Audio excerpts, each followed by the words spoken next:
Nunca pensei que ouviria algo tão cruel da boca de alguém que carreguei nos braços. Era uma tarde nublada, dessas que já carregam uma melancolia natural no ar. A casa estava silenciosa, exceto pelo som dos talheres sendo guardados após o almoço. Eu estava terminando de secar os pratos quando ele, meu filho, entrou na cozinha com o senho franzido e os ombros duros como pedra. Algo nele já me alertava que as palavras que viriam não seriam fáceis de engolir. Você está virando um peso morto aqui dentro, mãe. Essas palavras bateram em mim como uma marreta no peito. Nem grito, nem raiva, apenas aquilo. Seco, direto, calculado, um soco na alma. Eu parei, olhei para ele com os olhos marejados e perguntei se ele realmente queria dizer aquilo. Ele desviou o olhar. A covardia mora nos olhos de quem fere sem remorso. Eu quis responder. Dizer que ele era injusto, que esquecer quem o criou é um pecado que a vida cobra caro, mas minha voz travou. Um nó na garganta me silenciou e minhas mãos tremiam enquanto eu largava o pano de prato sobre a mesa. Por dentro, algo quebrava devagar. Uma rachadura profunda, dessas que não fazem barulho, mas que continuam crescendo com o tempo. Voltei para o meu quarto sem dizer nada. Fechei a porta e sentei na beira da cama. Fiquei ali por horas, ouvindo os passos da casa, os risos do outro lado da parede, o barulho da televisão, como se nada tivesse acontecido. Mas, dentro de mim, tudo havia mudado. Aquela frase, peso morto, ficou ecoando, batendo nas paredes da minha memória como um fantasma. Como alguém pode chamar a própria mãe assim? Justamente eu que abri mão de tanta coisa, que deixei meus sonhos no caminho,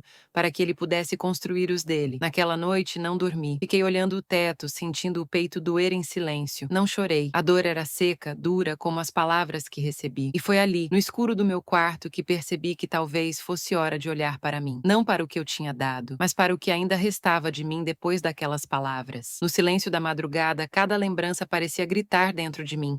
Não era apenas a frase dele que doía, era tudo o que ela apagava, tudo o que ele parecia ter esquecido. Lembro bem do dia em que descobri que estava grávida. Eu era nova, cheia de sonhos pequenos, nada grandioso, apenas uma vida tranquila, um lar em paz, talvez uma casinha com jardim. Quando o médico confirmou a gravidez, eu não sabia se chorava de medo ou de alegria, mas escolhi amar. Desde o início, escolhi amar. A gravidez foi difícil. Enjoos intermináveis, noites em claro, incertezas sobre o futuro. E ainda assim, cada chute dentro da barriga era um aviso de que eu estava fazendo algo bonito, algo que valia a pena. Criei meu filho com o que eu tinha, e muitas vezes, com o que eu não tinha. Deixei de comer para que ele pudesse ter um pedaço maior. Usava os mesmos sapatos furados ano após ano, enquanto ele crescia com tênis novos, mesmo que parcelados em 10 vezes. Quando ficou doente, dormi sentada ao lado da cama dele por 3 noites seguidas, segurando sua mão, rezando em silêncio. Quando ele teve febre de quase 40 graus, eu me ajoelhei no banheiro, sozinha, pedindo a Deus que tirasse a febre dele e colocasse em mim, se fosse necessário. Ensinei-o a andar de bicicleta. Estive em cada apresentação da escola, mesmo com dores nas costas e os olhos pesados de cansaço. Bati palmas mais alto que todo mundo quando ele subiu ao palco para receber um diploma que, no fundo, eu também sentia como meu, porque cada passo dele era sustentado por um sacrifício meu. Quando ele ficou mais velho, comecei a trabalhar dobrado para ajudá-lo na faculdade. Ele nunca soube que eu vendi minha aliança para completar a matrícula do primeiro semestre. Disse a ele que tinha perdido o anel. Ele acreditou, e eu engoli a mentira, como engoli tantas outras para poupá-lo de culpas desnecessárias. A vida inteira me preparei para perder coisas, juventude, saúde, tempo, mas nunca me preparei para perder o amor do meu filho. Nunca me passou pela cabeça que um dia ele me olharia e não veria nada além de incômodo, que esqueceria tudo isso como se fosse lixo velho no fundo da memória. E talvez o que mais machuque não seja o desprezo em si, mas a constatação de que ele nunca percebeu que tudo o que sou ou fui estava diretamente ligado ao bem-estar dele. E meu amor não pedia nada em troca, apenas respeito, um olhar terno, um gesto de gratidão, um mínimo de consideração. Mas naquela casa, tudo o que restava para mim eram olhares impacientes e sussurros de desagrado. A cada dia, eu me tornava mais invisível. E invisibilidade, ao contrário do que dizem, não é ausência. É dor viva, latejando sem ser notada. Foi nesse ponto que entendi. Se ele havia esquecido tudo o que fiz, então talvez fosse hora de eu lembrar quem eu era antes de fazer tudo por ele. Tudo desmoronou de verdade numa manhã de segunda-feira. Era um dia comum. Eu estava na cozinha, esquentando o café e preparando o pão com manteiga do meu neto. Como fazia todo dia, mesmo quando ninguém me pedia. O cheiro da manteiga derretendo na frigideira sempre me dava uma sensação de conforto, como se, ao menos ali, ainda existisse um espaço meu naquele lar. Ouvi passos apressados. Meu filho entrou na cozinha com o celular na orelha e uma expressão carregada. Falava com alguém do trabalho, parecia nervoso. Eu, tentando ajudar, disse baixinho: "Coloquei café fresco para você." Ele sequer me olhou. Terminou a ligação com um suspiro de impaciência e então, do nada, como se minha presença fosse uma mosca zumbindo perto demais, ele explodiu: "Mãe, pelo amor de Deus, dá pra não ficar no meio? Você não faz nada além de atrapalhar. Isso aqui já virou um asilo?" O silêncio que seguiu foi cortante. Até o barulho do pão fritando pareceu cessar. Ele percebeu o que tinha dito, mas não recuou. Apenas me encarou, como se eu fosse o problema da vida dele. Meu neto, sentado à mesa, levantou os olhos. Ele não entendeu o que estava acontecendo.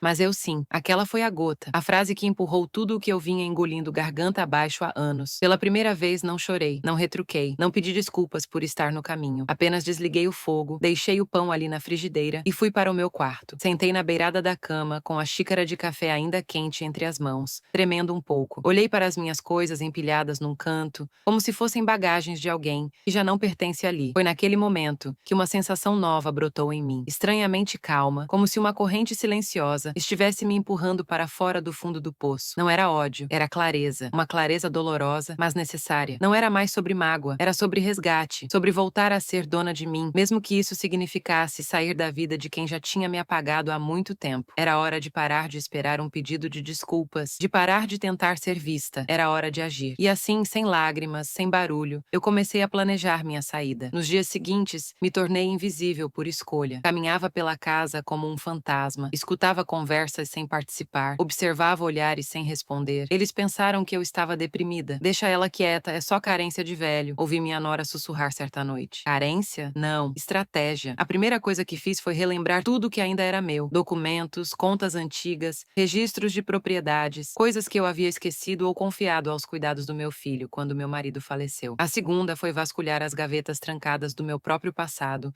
onde guardava memórias, cartas, recibos, peças de um quebra-cabeça que voltava a se montar diante de mim. Comecei a sair às escondidas, alegando que ia à feira ou visitar a igreja. Mas não era verdade. Fui ao banco, atualizei meu CPF, revisei uma antiga conta poupança esquecida em meu nome, pequena mas intacta. Comecei a guardar cada centavo que me davam para o mercado. Ao invés de gastar, escondia em envelopes sob o forro da gaveta. Também retomei contato com uma antiga amiga dos tempos de juventude, Dona Célia, que hoje vivia numa cidade vizinha. Ela ficou surpresa com minha ligação, mas não hesitou em me acolher por alguns dias, se fosse o caso. Esse "se" era a semente de algo maior. Eu ouvia dia após dia as conversas entre meu filho e a esposa, reclamações sobre dívidas, sobre o plano de vender a casa. A casa, que em parte ainda estava em meu nome, eu, que durante anos tinha assinado documentos sem nem ler direito, comecei a me lembrar. E esse detalhe, pequeno e esquecido, passou a ser minha maior arma. Não era mais sobre vingança, era justiça. Eu não ia mais me calar enquanto era reduzida a um fardo, ia agir, fria e racionalmente, como ninguém esperava que uma velha inútil fosse capaz de fazer. Eles pensavam que eu estava perdendo a lucidez. Mal sabiam que era exatamente ali, no silêncio, que eu voltava a me reconstruir. Na terceira gaveta do armário do meu quarto, embaixo de uma toalha de crochê que minha mãe fizera décadas atrás, estava a pasta vermelha. Ali dentro, entre documentos amarelados pelo tempo, encontrei a cópia do testamento do meu falecido marido. Nunca havia me importado com aquilo. Na época, meu filho ficou encarregado de resolver tudo. Confiava nele, achava que ele faria o melhor por mim. Que tola fui. Meus olhos correram pelas linhas do papel e um frio subiu pela minha espinha ao ler um parágrafo que não me lembrava de ter visto antes. Em caso de falecimento, a parte correspondente à residência será dividida em partes iguais entre o cônjuge sobrevivente e o herdeiro direto. Metade da casa era minha. Eles queriam me expulsar da minha própria metade, me humilhar, me apagar, me enterrar em vida, mas não podiam me obrigar a sair de algo que me pertencia por direito. A partir desse momento, parei de chorar. O medo deu lugar a uma lucidez cortante. Eles não sabiam disso, nunca se deram ao trabalho de reler aquele testamento. Achavam que eu tinha assinado tudo, que tudo estava no nome dele, mas erraram. Esperei o momento certo. Um domingo, a casa cheia, conversas sobre colocar a casa à venda, sobre o fardo de cuidar de velho. Eu no canto da sala com a pasta vermelha no colo. "Vocês querem vender esta casa?" Perguntei em voz alta, cortando com o burburinho. Os olhares se voltaram para mim. Meu filho bufou. Minha nora deu um meio sorriso, cínico. "Mãe, a senhora sabe que não temos condições, começou ele num tom meloso. Metade da casa é minha, interrompi. Silêncio. Está aqui no testamento do seu pai. Talvez vocês tenham esquecido de me consultar quando decidiram meu destino. Foi como se o chão tivesse se rompido sob os pés deles. A nora ficou pálida. Meu filho tentou disfarçar, riu sem graça. Mas eu já tinha dado o golpe, e ele mal havia começado. Depois daquele domingo, nada mais foi dito abertamente sobre me tirar da casa. Mas os olhares mudaram. A frieza da minha nora aumentou. Meu filho passou a me evitar. Era como se eu tivesse me tornado uma ameaça. E, de certo modo, me tornei mesmo. Por fora, continuei igual. A avó quieta, de passos lentos, que passava as tardes cuidando das plantas. Mas por dentro, algo crescia. Um fogo. Uma determinação que não conhecia limites. Comecei observando, escutando atrás das portas. A invisibilidade que a velhice impõe tornou-se minha aliada. Ninguém suspeita de quem já não é notado. Descobri que meu filho estava endividado, que havia usado parte da herança do pai em um negócio mal feito, sem me consultar. A casa era o único bem restante. Ouvi minha nora ao telefone com uma amiga, dizendo que não aguentava mais bancar a aposentada inútil e que sonhava com um apartamento só deles, sem véia rondando. As palavras doíam, mas serviram como combustível. Comecei a juntar papéis, documentos antigos, contas, provas de que quem sustentara aquela casa durante décadas tinha sido eu. Fiz cópias e guardei em um envelope no fundo do armário, atrás das mantas de inverno. Com a ajuda de uma vizinha, consegui marcar uma consulta com uma advogada aposentada, amiga da igreja. Expliquei tudo a ela com calma. Mostrei os documentos, o testamento, os extratos bancários que indicavam movimentações suspeitas. Ela não apenas confirmou que eu tinha direito à metade legal da casa, como me disse algo que me fez sorrir pela primeira vez em muito tempo. Dona Lúcia, a senhora tem mais poder do que imagina. Naquela noite, ao voltar para casa, sentei na varanda com uma xícara de chá. Ouvi os risos dos dois lá dentro. Comentavam sobre como as coisas iriam melhorar em breve. Ah, se soubessem. A avó invisível estava acordada e começava agora a tecer sua teia. Nas semanas seguintes, cada passo meu era calculado. A raiva ainda ardia, mas agora era fria, metódica. Eu não queria apenas justiça. Eu queria que eles sentissem, que entendessem o que é ser descartado por quem se criou. Minha primeira ação foi passar despercebida. Voltei a lavar a louça, a fingir pequenos esquecimentos, a sorrir diante das ofensas. Queria que relaxassem, que acreditassem que a velha estava de volta ao seu lugar, calada, frágil, dócil. Enquanto isso, em silêncio, continuei reunindo o que precisava. Reuni cartas antigas do meu marido, comprovando que ele deixara a casa em meu nome. Localizei o contrato original, e lá estava a cláusula que ninguém leu com atenção. A casa só poderia ser vendida com a minha assinatura, algo que meu filho parecia ter esquecido. Marquei outra conversa com a advogada, que me sugeriu abrir uma conta separada. Fiz isso no nome da minha irmã, para não levantar suspeitas. Comecei a transferir pequenos valores que ainda estavam em meu nome. Também pedi à vizinha para me ajudar com cópias digitais de todos os papéis. Enviei para meu sobrinho de confiança, que morava em outra cidade. A armadilha precisava ser montada com tempo e paciência, e eu os deixava falar. Ela nem entende o que a gente está fazendo, dizia minha nora. Está ficando gagá, respondia meu filho, rindo. Eles achavam que estavam no controle, e essa foi a minha maior vantagem. No mês seguinte, deixei escapar que andava esquecendo coisas. Comentei na mesa que talvez fosse hora de ir a um médico ver minha memória fraca. Vi o brilho nos olhos deles. Era o que esperavam. Velhice era sinônimo de fraqueza. Talvez esteja mesmo na hora de pensar em outras soluções, mãe, disse meu filho, com tom de pena. Eu apenas sorri. Eles não sabiam, mas quem estava armando tudo era eu. E o golpe viria onde mais doía, no orgulho e no bolso. Era uma manhã comum, com cheiro de café morno e o som abafado da televisão ligada. Eu sentada no sofá, como sempre, fazendo crochê, fingindo esquecer quantos pontos havia feito. Meu filho saiu para o trabalho e minha nora subiu para o quarto com o celular na mão, rindo de algum vídeo idiota. Às 10 em ponto, a campainha tocou. Abri a porta com calma. Era o Dr. Vinícius, advogado indicado pela minha antiga colega de escola. Um homem discreto, com rosto firme e uma pasta de couro nas mãos. Ele entrou sem alarde, como combinamos, e sentou-se comigo na cozinha. Está pronta? Ele perguntou. Eu apenas assenti. Tiramos da pasta todos os documentos que ele havia providenciado. A papelada da casa, a transferência das contas bancárias,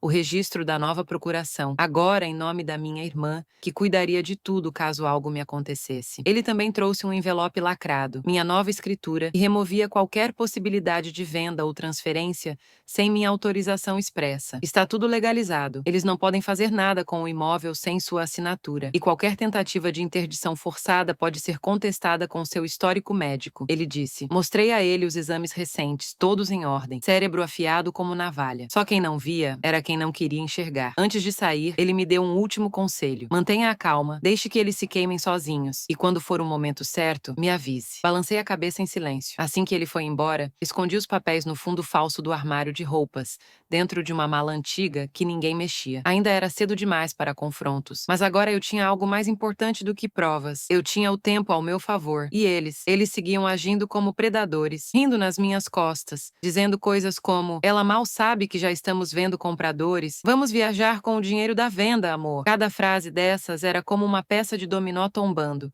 Eu só precisava esperar o último cair, porque quando o advogado voltasse, não seria para uma conversa, seria para a virada final. Era aniversário do meu neto, o mais novo, aquele que ainda me chamava de vovó, sem ironia. Eles planejaram uma festa aqui mesmo, no quintal da casa que eu construí. Balões, brinquedos alugados, mesa farta, tudo financiado com o dinheiro que eu mesma havia deixado na conta conjunta. Na manhã do evento, minha nora entrou no meu quarto sem bater. A senhora pode não aparecer muito hoje, tá bom? Vai ter visita importante. E, bom, o espaço é pequeno. Traduzindo, fique quieta, velha, e não envergonhe a gente. Respondi com um simples tudo bem, e me fechei no quarto, sentada na beira da cama, ouvindo a movimentação lá fora. Risos, gritos de criança, música alta.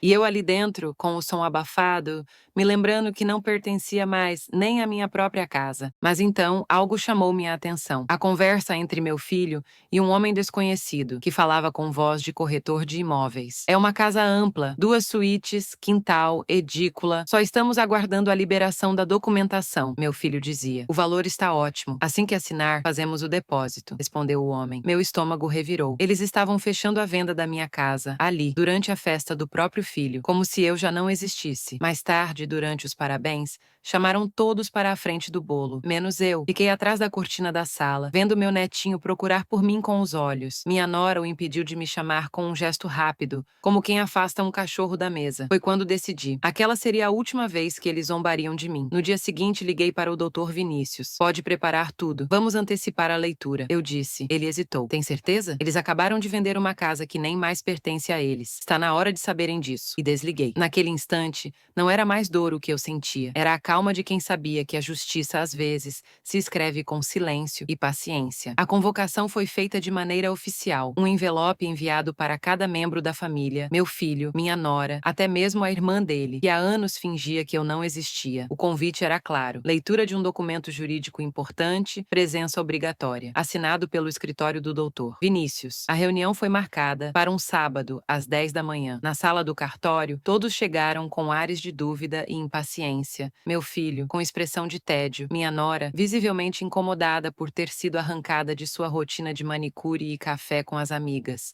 Eu já estava sentada quando eles chegaram. O que é isso, mãe? A senhora tá doente? Ele perguntou, tentando soar preocupado, mas seu tom era seco como papel velho. Não, respondi serena, mas vocês estão prestes a descobrir algo importante. Dr. Vinícius começou com formalidade. Abriu a pasta de couro marrom, ajustou os óculos e pigarreou antes de ler o documento. Declaração oficial de transferência e modificação de propriedade, bem como de testamento registrado por Dona Antônia de Almeida. Meu nome, lido em voz alta, pareceu ecoar na sala. Em virtude de ações de desrespeito, abandono afetivo e tentativa de usufruto indevido de bens, esta senhora declara que a casa anteriormente, em nome compartilhado, foi revertida para a titularidade exclusiva dela, com escritura já registrada, impossibilitando qualquer venda futura por terceiros. O silêncio foi imediato. Meu filho arregalou os olhos. Como assim? A gente já assinou com o comprador? Não, corrigi. Você tentou assinar por algo que não era mais seu. Faz tempo que tirei seu nome da escritura. Dr. Vinícius continuou, implacável. Além disso, esta declaração determina que, no caso de falecimento da declarante,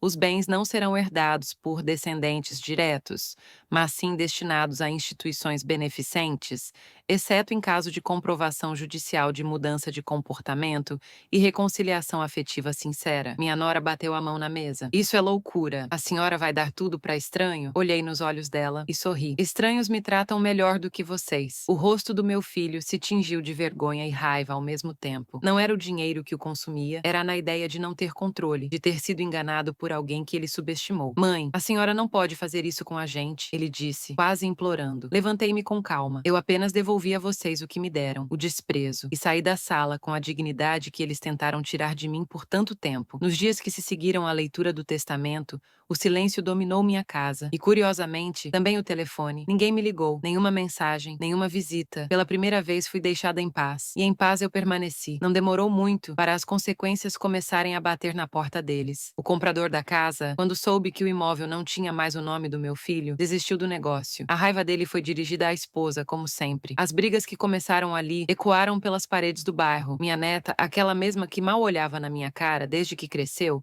apareceu no portão uma semana depois. Estava com os olhos inchados, dizendo que sentia saudade. Disse que não sabia de nada, que não foi culpa dela. Eu a ouvi, mas não a abracei. Aprendi que o perdão não vem com um pedido automático. Ele precisa ser construído, e ela ainda estava no alicerce. No mercado, encontrei vizinhos que me olhavam de outra forma, alguns com admiração, outros com medo. A história, claro, já tinha se espalhado. A velhinha que deserdou a família inteira, diziam com uma mistura de espanto e respeito. Mas o mais curioso foi o efeito interno. Eu, que me sentia um peso inútil, comecei a caminhar com mais firmeza. Passei a fazer pequenas viagens, retomei contato com amigas do passado, fiz minha matrícula num curso de pintura, redescobri o som da minha própria voz quando não está afogada pelas exigências dos outros. E, por fim, me vi sentada naquela mesma poltrona da sala, tomando meu café sozinha, em silêncio.